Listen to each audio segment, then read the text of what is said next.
If you love to travel, you are going to need a travel agent. And if you want the best travel agent, you are going to need Boullies Travel. Boullies Travel can help you with any kind of holiday wherever you want to go in the world, taking care of every last detail. From package holidays through to fully customized itineraries where you are completely in control of where you go and what you do. And the best part, there are no charges whatsoever. Rated excellent on Trustpilot. Start your next adventure right now by going to bouliestravel.com. Hello and welcome to another episode of the Jason Boull Travel Podcast. And this is the next episode, episode 2 of our accommodation inside Japan. So we are joined here again with Charlie Orr from Inside Japan, who is, if you've listened to the first episode, you'll see he's an absolute mind of information on Japan, and he tells it very, very well. So I love these little mini episodes. He's going to be brilliant. So welcome, Charlie. How are you doing? Thank you very much. Yeah, I'm doing really well. And thank you again, Jason, for having me. And yeah, really excited to crack on to today's topic for Japan. Yeah, no, absolutely perfect way to start today. Yeah, perfect. Yeah, the accommodation is it's one of those things that it just always looks so amazing and spectacular, doesn't it? You just want to go and do all the traditional stuff, and you see it. It looks amazing. So kind of why is kind of Japan famous for having like such a wide range of accommodation styles and kind of what's the options? Can you start that way? Yeah, I think looking at the different options and also the I guess there's some of the reasons behind them as well. So, I mean, as we talked about in the last episode, like Japan has just so many different characters to it. So, like, obviously from the city to the countryside to the smaller towns, and just the diverse range of different ways, well, to spend the night. So we'll kind of do a bit of a deep dive, I think, in today for today's session, just in all of the different options available. But as a bit of an overall list, like if you're in the larger cities, then generally kind of Western style hotels are a really good option just in terms of their locations. So like if you want to be in the heart of Tokyo, if you want to be in the heart of Osaka, then there's some really great options there. However, when you go into the countryside, that's when you get the more traditional options. So places like Ryokan, the traditional inns, or machiya residences that you can find kind of in the cities, sometimes in the countryside, but those are converted Japanese townhouses. And then the really, really quirky ones as well. Like in Tokyo, for example, you've got the Godzilla Hotel, which is, I believe, the Gracery Hotel in Shibuya Shinjuku area, which has got basically a scale model of Godzilla poking out the top, and then on the hour, every hour, the eyes light up, the mouth opens, and some steam, like smoke, comes out of its mouth. So in terms of the craziness, there's all sorts. And I wouldn't necessarily recommend it for kind of like every traveler. Then capsule hotels have also kind of made a name for themselves, more sort of kind of in the 80s, 90s, you see sort of slightly kind of more accessible ones now, but those are the kind of the pods that you climb into, and then like you've got a corridor essentially of all these pods, and you basically just got a space like actually like kind of like a spaceship pod where you climb, and you've got a little TV above your head, you've got an alarm clock, and then you've got kind of shared kind of bathing options and things. So it's not right for everybody, but there's, in terms of accommodation, there is something that would suit pretty much everyone. So yeah, let's jump in. Yeah, absolutely. So kind of why do you think that accommodation plays such a big role in Japanese travel then compared to other destinations? I would say it was the diversity, I think, of the different types of accommodation, especially if you're working with a travel expert like Jason, then we're able to kind of tailor kind of the right accommodation at the right point of your trip. So in the last episode, we talked about Tokyo and how like a really great landing spot in Tokyo for the first few days is places like Asakusa, which is kind of lots of places within kind of walking distance and restaurants close at hand. And actually having a really sort of significant sort of like comfortable Western style hotel is really important for your first few days in Japan, just to make sure that you're kind of like all set up for the rest of it. But after your first few days in Tokyo, then it's quite, you know, we all know it's a really busy place. There's loads to see. You're probably doing loads of steps. So it's quite nice to actually take a break after Tokyo and then do a Ryokan stay, which is basically the place that people in Japan go to relax and unwind. So they have onsen baths in most of them, which are these hot spring baths. So the Ryokan areas are generally found in places where there are natural hot springs. So they sort of combine those with these great bathing options. And you can go and chill in the mountains and put on a yukata, which is kind of like a thin kimono style robe, which you kind of wear in these accommodations. So you sort of head up to your room, get changed into yukata, go for baths, have really nice food, which is mostly seasonal as well. So you'll have like a kaiseki meal, which is kind of lots of small dishes all at once, and they'll be sort of very seasonal as well. So if you're going in the autumn, then your dish will be very different from if you're going in the spring. And it's the perfect place to unwind. And then it's time to kind of go to the next big city. It's a great accommodation, hope Western style, really good location. That's perfect for exploring. So it's sort of it's a huge part of the experience of traveling in Japan, and making sure that you've got the right type of accommodation for the right travelers at the right time is just part of the fun. And making sure that you've got that even balance, I think, Yeah, is yeah, is how it plays such a crucial role. absolutely. And you've gone straight into the to our more traditional places there, which is a Yeah. really nice link into it. So you said the Royal Cans, Yes. is it? Yeah. Ryokan. Yeah. Ryokan, yeah. My Okay. pronunciations are absolutely horrific, and I'm in a job that means I have to pronounce things in No. every different language all over the world, and I fall flat every time. It's really quite Yeah. funny. Most of Uh, my pronunciation is kind of either in English or in Japanese, so I don't envy you with the rest of the world on tap that you need to kind of draw from. so this image is this a Ryokan? Yes, It that is. is. Yeah, so that's largely kind of what you can expect with Ryokan. So as you can see in the kind of the image, then you've got the tatami mat floor.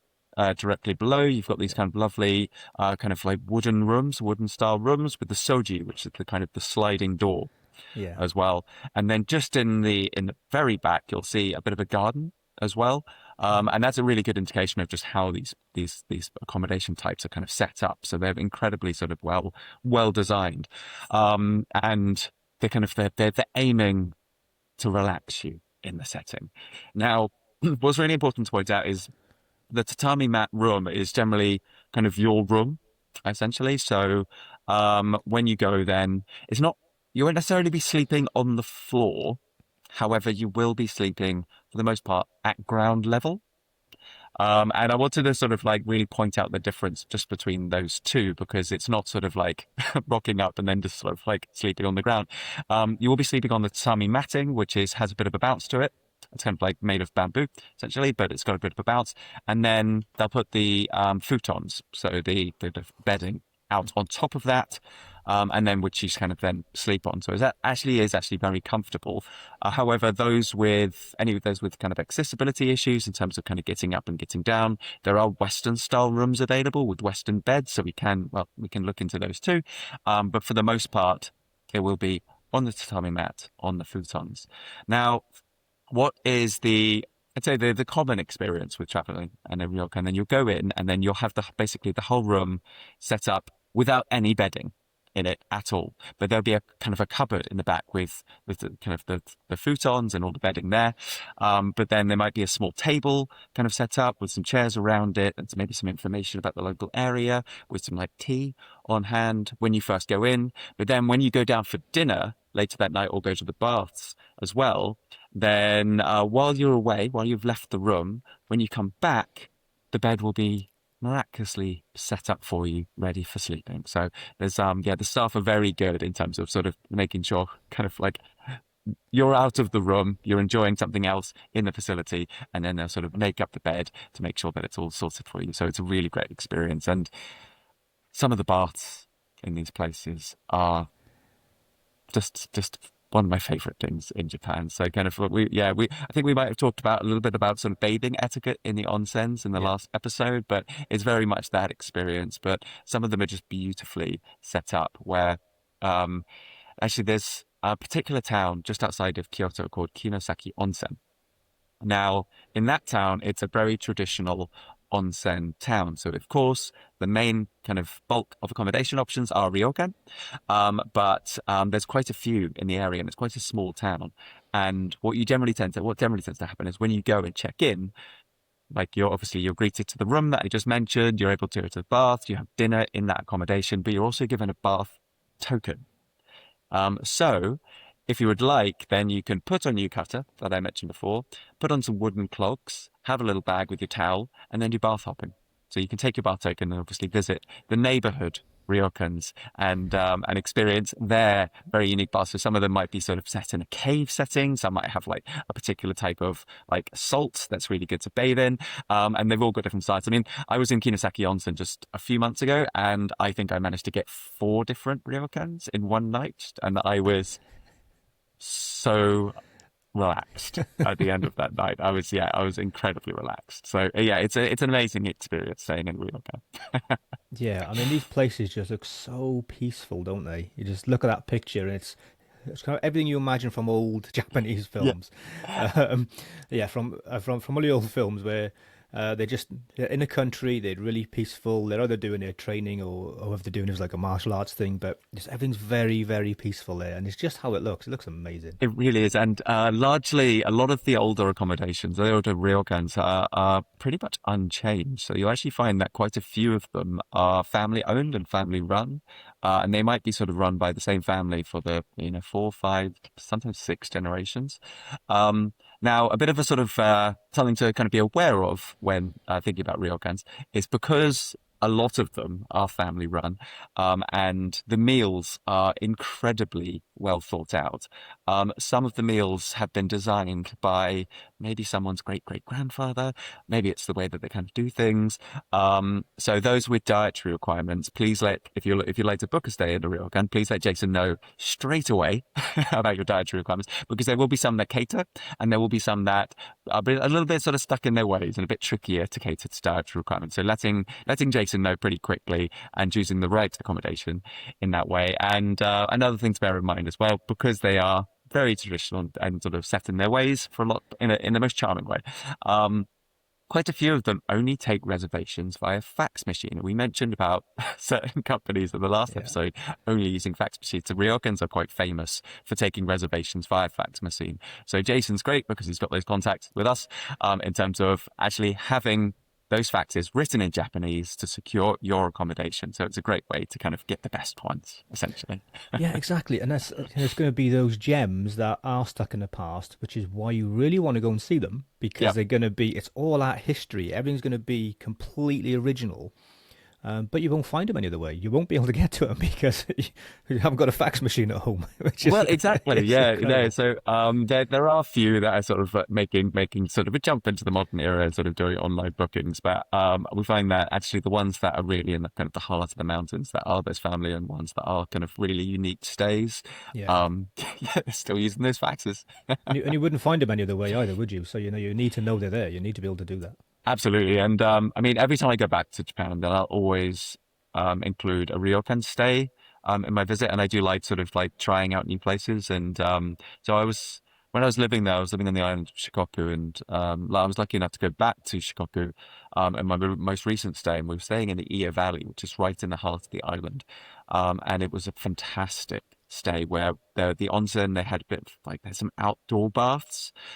So we were able to kind of like go out into the fresh open air in the bus, which were all sort of very secluded. So there was no sort of looky loose anywhere nearby.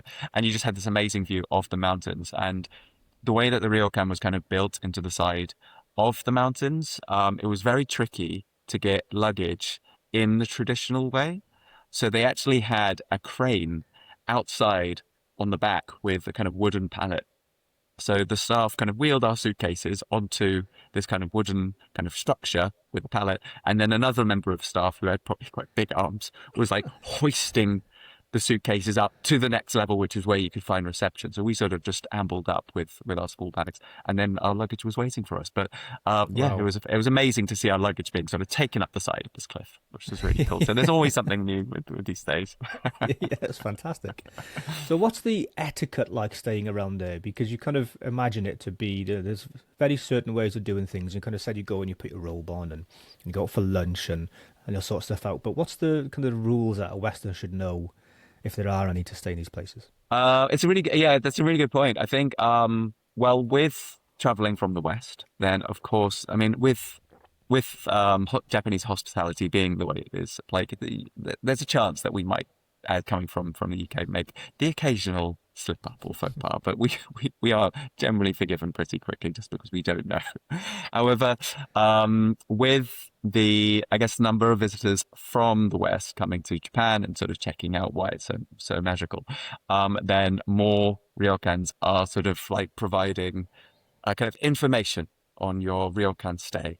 Kind of like in English as a board, sort of like on the table when you go in, and there's just kind of small things. So there was obviously the bathing etiquette that I mentioned before, where you can't go in with a swimming costume. You do need to go as basically as naked as the day you were born. Yeah, so going in with a bathing costume is a big no-no. And sort of like simple things like how you put on your yukata, because it is just a robe, but there is a certain way of putting it on. I think it's sort of like right down and then left. And then there's a particular way of sort of tying your knot, which is just basically a simple knot, but then you sort of tuck it in. But the information is all kind of listed there. But if you go in with a particular knot that's completely uncommon, no one's gonna tell you off for putting the wrong knot or having the wrong side or anything like that. No one's gonna tell you off. So, but generally the sort of the usual thing to do is to get into your room, put on yukata, and then potentially go down for a bath or relax. There's a few different kind of like usually things to kind of do in the ryokan, but it's very much about relaxing, and then go kind of for your meal, which is with the kaiseki. So there'll be usually a set time that you'll go along, and then everybody in the ryokan is usually having dinner together or wearing the yukata, and then you'll try something delicious, and then maybe it's time for another bath after dinner. But it's very much a nice place to unwind. And if you've just come off from a visit to Tokyo or Kyoto or Osaka, and you've got 20,000, 30,000 steps under your belt each day already, then it's the perfect time to just rest those weary feet for the next leg of the Yeah, journey. yeah, absolutely. So what's your most memorable Ryokan experience?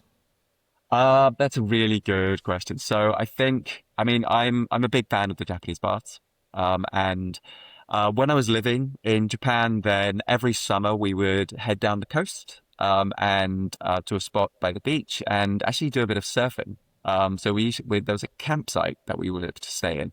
And we were there for maybe 2 nights, maybe 3 nights. There weren't really that many shower facilities on hand. So we were quite salty at the end of those 3 days.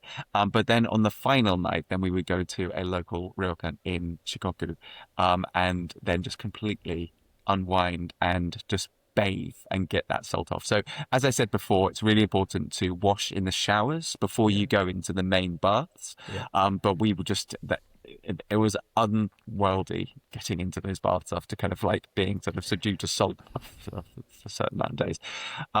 But I think, yeah, the Kinosaki Onsen is another highlight as well, just because I'd stayed in Hakone, which is around the base of Mount Fuji, which is more like a collection of like a few villages quite close together, which has got some phenomenal ryokan options. But Kinosaki Onsen is a proper onsen town. So actually sort of having that experience, putting on yukata, going along the canal-led streets, and then seeing other bathers essentially wearing their yukata, also doing bath hopping. It was magical, and it did feel like going back in time. So I think, yeah, either sort of getting rid of the salt after surfing, or having that experience in Kinosaki Onsen is actually not just one of my favorite memories of being in Japan or having a stay at Ryokan, but one of my favorite memories ever. It Wow. was phenomenal. Yeah. Awesome. Well, you like to be clean, don't you? Like a good bath. I do, yes, yeah, no, it's very important. So looking at some more modern options, Hmm, kind of at the other end of the scale. So some of this beautiful stuff is behind us. hmm. Japan has like some really futuristic hotels, don't they? And kind of capsule hotels and steam stays, sorry, tech-driven properties. Kind of which of these are worth experiencing, and kind of which ones are kind of more fads I'd want to stay away from? I think I mean, with ones to stay away from, I think that's something that we would never include in itinerary. So like Yeah, we've kind of been putting together trips to Japan for well, actually, we had our 25th anniversary with Inside Travel yesterday, so I'm feeling a little bit Oh, tender congratulations. Well today. done. Thank you very much. Thank you. But as a result, we do work so closely with thousands of properties all across Japan, and they do go through quite a heavy kind of process with our product team who goes out and stays with them and things like that. So there's, in terms of ones to avoid, there's none that really sort of come off the top of my head, but I think with depending on the clients, so there's usually something to kind of suit all sorts of clients, whether you're sort of looking for a sort of more budget friendly sort of 3-star, or if you're looking for the upper echelons of those 5-star properties as well. With the kind of the 4-star, 5-star, then there's probably, well, there's an endless list that I can sort of mention, but some that come immediately to mind are the Park Hyatt in Tokyo.